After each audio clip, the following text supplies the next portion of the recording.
17 अप्रैल 2024 दिन बुधवार, रामनवमी और सिद्धिदात्री माता की मेरी तरफ से आप सभी को हार्दिक शुभकामनाएं। राम जी और सिद्धिदात्री माता की कृपा आप पे बनी रहे। नवरात्रि के 9वें दिन मां भगवती दुर्गा के 9वें स्वरूप मां सिद्धिदात्री की पूजा की जाती है और आज की वीडियो में आप सुनेंगे मां सिद्धिदात्री की कथा, पूजा विधि, आरती और क्षमा प्रार्थना।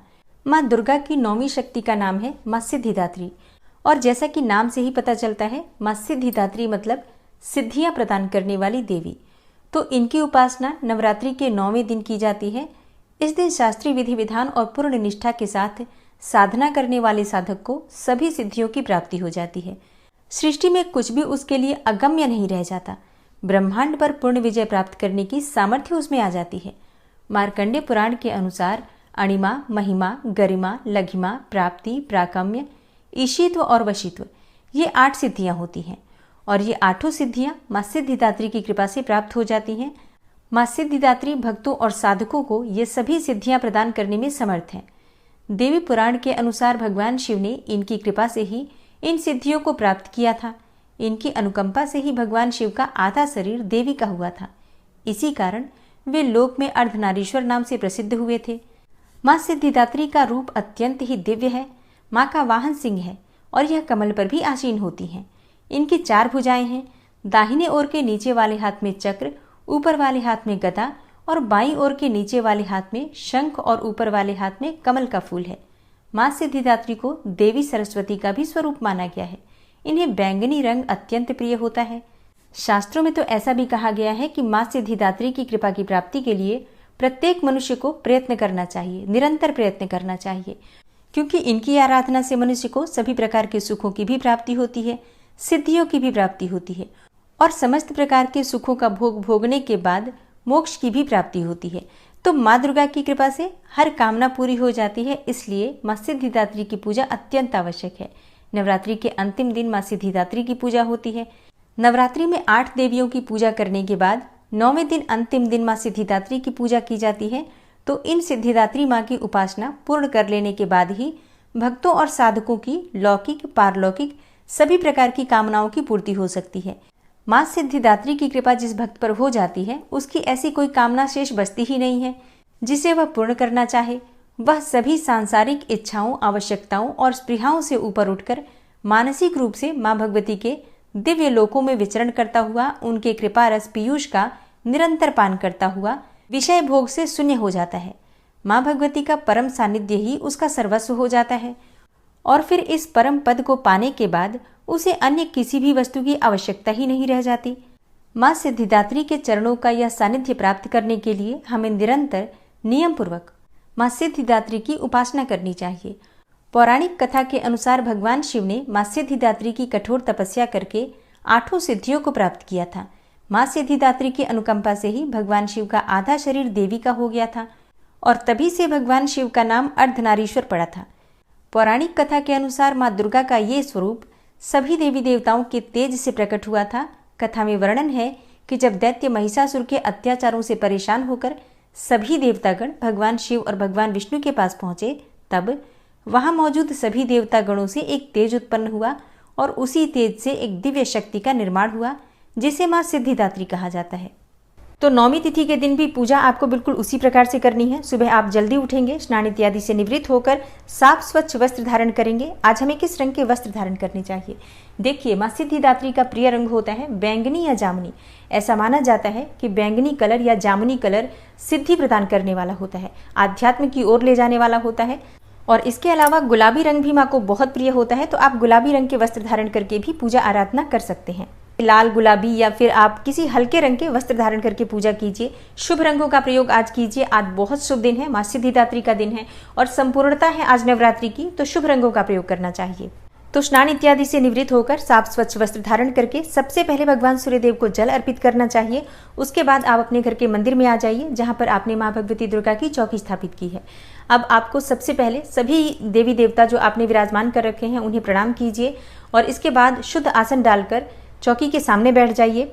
अपने ऊपर थोड़ा जल छिड़क लीजिए। आसपास जो सामग्री पूजा की है सब पर थोड़ा थोड़ा जल का छिड़काव कर लीजिए और मंत्रोच्चारण करते रहिए। मंत्रों के द्वारा ही हमेशा पूजा प्रारंभ करनी चाहिए। किसी भी मंत्र का जप करते हुए, जैसे कि ओम सर्व मंगल मांगल्ये शिवे सर्वार्थ साधिके शरण्ये त्र्यंबिके गौरी नारायणी नमोस्तुते, आप इस मंत्र का भी जप कर सकते हैं या किसी भी दूसरे मंत्र के द्वारा स्थान का शुद्धिकरण कीजिए। उसके बाद अपने सामने शुद्ध घी का एक दीपक प्रज्वलित कर लीजिए और इसके बाद आपकी पूजा प्रारंभ हो जाती है। सबसे पहले आप गणेश जी का पूजन करेंगे, कलश का पूजन करेंगे, क्योंकि कलश में सभी देवी देवता विराजमान हैं। तो आप सबकी पूजा करने के बाद माँ भगवती दुर्गा की पूजा करेंगे। जैसे कि अगर आपने नवग्रह मंडल स्थापित किया है या षोडश मातृका स्थापित की है, तो इन सबकी पूजा आपको पंचोपचार विधि से धूप दीप नैवेद्य अक्षत पुष्प ये सभी चीजें अर्पित करके करना है। उसके बाद माँ सिद्धिदात्री की पूजा करनी है। तो माँ सिद्धिदात्री का ध्यान करने के लिए अपने दाहिने हाथ में अक्षत जल और पुष्प ले लीजिए और माँ सिद्धिदात्री का ध्यान कीजिए। माँ सिद्धिदात्री का स्वरूप क्या है जिसका आपको पूजा के समय ध्यान करना है? देखिए, माँ सिद्धिदात्री कमल पर विराजमान है। देवी सिद्धिदात्री की 4 भुजाएं हैं, जिसमें गदा, कमल, शंख और सुदर्शन चक्र विद्यमान है। मान्यता है कि माँ दुर्गा की 9वीं शक्ति देवी सिद्धिदात्री की पूर्ण श्रद्धा से अगर आराधना की जाए तो अष्ट सिद्धियों की प्राप्ति हो जाती है, नव निधियों की प्राप्ति होती है, बुद्धि और विवेक की प्राप्ति होती है। गंधर्व, किन्नर, नाग, यक्ष, देवी देवता और मनुष्य सभी इनकी कृपा से सिद्धियों को प्राप्त करते हैं। इसलिए माँ को सिद्धिदात्री कहा जाता है। माँ सिद्धिदात्री अपने नाम के स्वरूप से ही अष्ट सिद्धियां अर्थात अणिमा, महिमा, गरिमा, लघिमा, प्राप्ति, प्राकाम्य, ईशित्व और वशीत्व प्रदान करने वाली देवी मानी गई हैं। तो माँ सिद्धिदात्री के इसी स्वरूप को आपको सच्चे मन से ध्यान करना है। उसके बाद जो आपने दाहिने हाथ में अक्षत जल और पुष्प ले रखा है, माँ दुर्गा के सामने अर्पित कर दीजिए और विधि विधान से जो भी सामग्री आपके पास उपलब्ध हो सभी सामग्रियां माँ को एक एक करके अर्पित करके उनकी पूजा आराधना कीजिए। माँ सिद्धिदात्री का बीज मंत्र है ह्रीम क्लीम ऐं सिद्धयै नमः। इसी मंत्र के द्वारा आप उनका ध्यान कर सकते हैं। और जो मैंने वीडियो के शुरू में बोला है मंत्र, जैसे कि या देवी सर्वभूतेषु माँ सिद्धिदात्री रूपेण संस्थिता नमस्तस्यै नमस्तस्यै नमस्तस्यै नमो नमः, इस मंत्र के द्वारा भी आप पूजा कर सकते हैं। और आज के दिन माँ सिद्धिदात्री को खीर का भोग आप लगा सकते हैं, हलवा पूरी और चने का भोग आप लगा सकते हैं। शास्त्रों के अनुसार नवरात्रि की 9वीं तिथि के दिन 9 प्रकार के फल माँ को अर्पित करने से मन की समस्त कामनाएं पूर्ण होती हैं और 9 प्रकार के पुष्पों से माँ की पूजा करनी चाहिए। 9 दिए प्रज्वलित करके माँ की आराधना करनी चाहिए। तो बहुत महत्वपूर्ण होती है नवरात्रि की 9वीं तिथि। आज के दिन अगर आप इन उपायों को करते हैं तो निश्चित ही आपको माँ सिद्धिदात्री की कृपा से समस्त प्रकार की कामनाओं के पूर्ण होने का वरदान प्राप्त होता है। और माँ का प्रिय पुष्प है कमल का पुष्प, गुलाब का पुष्प, गुड़हल का पुष्प। इन पुष्पों में से जो भी पुष्प आपके पास उपलब्ध हो माँ को अर्पित कीजिए। अगर आप 9 रंग के पुष्प अर्पित कर पाते हैं तो अत्यंत श्रेष्ठ होगा, नहीं तो जो भी पुष्प आपके पास उपलब्ध हो उसी पुष्प को आप 9 की संख्या में माँ को अर्पित कीजिए। मतलब 9 पुष्प माँ को अर्पित करके उनसे प्रार्थना कीजिए तो निश्चित ही आपकी कामना पूर्ण होती है। और हाँ, पूजा विधि विधान से करने के बाद माँ की आरती कीजिए। लौंग और कपूर से आरती आप कर सकते हैं या फिर शुद्ध घी के दीपक में भी आप थोड़ा सा कपूर डालकर माँ की आरती कर सकते हैं। और उसके बाद माँ से क्षमा प्रार्थना कर लीजिए। व्रत में किसी भी प्रकार की भूल चूक हुई हो या नवरात्रि में जो हमने पूजा की है या जो प्रार्थना की है, मंत्र जप इत्यादि किए हैं, तो उसमें किसी भी प्रकार की जाने अनजाने हमसे गलतियां हुई हो या परिवार के किसी भी सदस्य से कोई गलती हुई हो तो माँ से उसके लिए क्षमा प्रार्थना कर लीजिए। और हमेशा आपको माँ दुर्गा की कृपा प्राप्त होती रहे इसके लिए प्रार्थना कीजिए। मन की जो भी आपकी कामना हो माँ सिद्धिदात्री उसे पूर्ण करें, इसके लिए माँ सिद्धिदात्री से प्रार्थना कीजिए। अब आपकी पूजा जब पूर्ण हो जाती है तो थोड़ा सा जल अपने आसन पर डालकर 2 उंगलियों से अपने मस्तक पर 2 बार लगा लीजिए, जिससे कि इस पूजा का आपको संपूर्ण फल प्राप्त होगा। और अब आप सुनेंगे माँ दुर्गा की आरती। ओम जय अम्बे गौरी मैया जय श्यामा गौरी, तुमको निश दिन ध्यावत मैया जी को सदा मनावत, हरे ब्रह्मा शिवरी। ओम जय अम्बे गौरी। मांग सिंदूर विराजत टीको मृगे मद को, ओज्ज्वल शीतो नैना चंद्र वदनिनी को। ओम जय अम्बे गौरी। कनक समान कलेवर रक्तांबर राजे, रक्त पुष्प गले माला कंठन पर साजे। ओम जय अम्बे गौरी।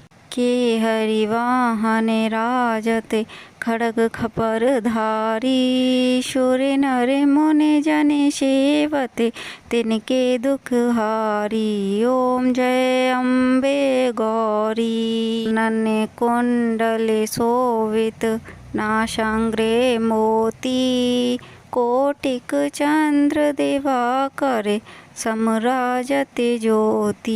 ओम जय अम्बे गौरी। शुंभ निशुंभ विडारे महिषासुर घाती। धूम्र विलोचन नैना निशिदिन मदमाती। ओम जय अम्बे गौरी।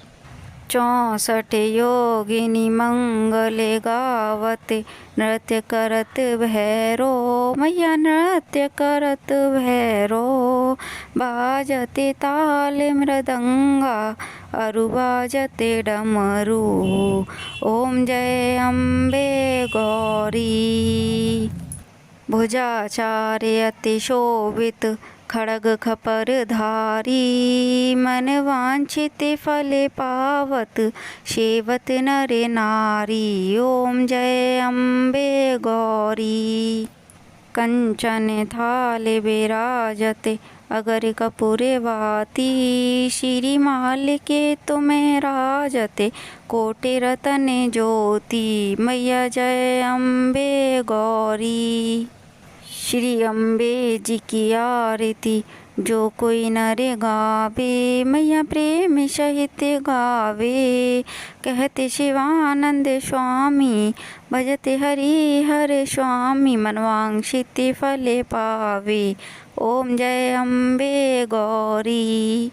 जय अम्बे गौरी। मैया जय श्यामा गौरी।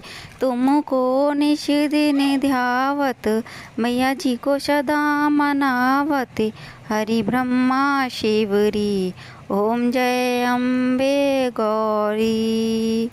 मैया जय अम्बे गौरी।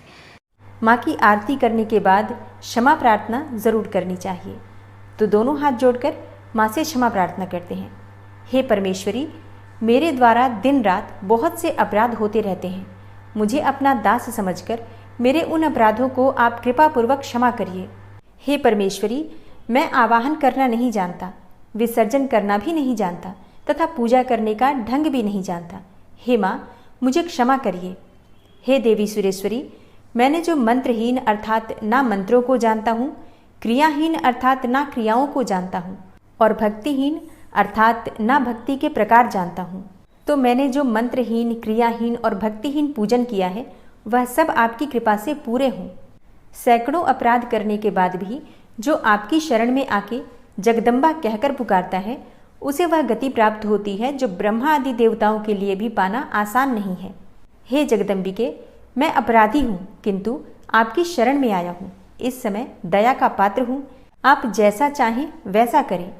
हे देवी परमेश्वरी, अज्ञानवश, भूल से या बुद्धि भ्रष्ट होने के कारण मैंने जो भी न्यूनता या अधिकता कर दी हो वह सब क्षमा करें और प्रसन्न हो। हे सच्चिदानंद स्वरूपा परमेश्वरी, जगन माता कामेश्वरी, आप प्रेम पूर्वक मेरी यह पूजा स्वीकार करें और मुझ पर प्रसन्न रहें। हे देवी सुरेश्वरी, आप गोपनीय से भी गोपनीय वस्तु की रक्षा करने वाली हैं। मेरे निवेदन किए हुए इस जप को ग्रहण करिए। आपकी कृपा से मुझे सिद्धि की प्राप्ति हो। इस प्रकार क्षमा प्रार्थना मंत्र के पाठ से दुर्गा माता आपके जाने अनजाने में हुए सारे अपराधों को क्षमा करेंगी और उनकी कृपा सदैव आपके ऊपर बनी रहेगी।